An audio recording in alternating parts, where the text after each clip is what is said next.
Welcome to another Mark 2:38 devotional, and today we're in Mark chapter 7. And it's an interesting chapter to discuss as we're experiencing the throes of the coronavirus and the way that's changing our lives, and our own emphasis on safety and what makes us clean and unclean and hand washing. All things that the Pharisees seem to be concerned about, but not so much from a disease perspective, but from a ritual perspective. They were very concerned about keeping the customs that God had given the Jews regarding how to worship, but they applied it much more broadly than coming to the temple. They applied it to daily life and were very careful not to only to do what God commanded, but to do things extra than God commanded, to be even cleaner than God had told them.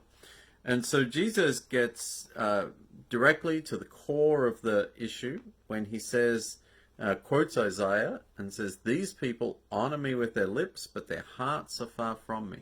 You talk about being holy, you talk about being pure, you talk about being clean, but he says, and your behavior may match that. You may be ritually acceptable, but there's things going on in your heart that are undermining that behavior.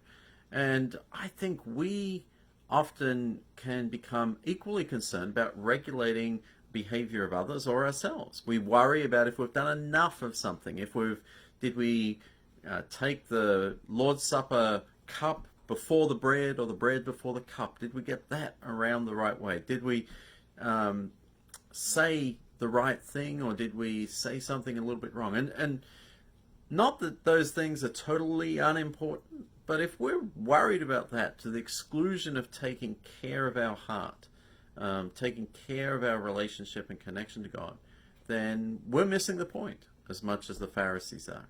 It's what's in the heart that determines the character of a person.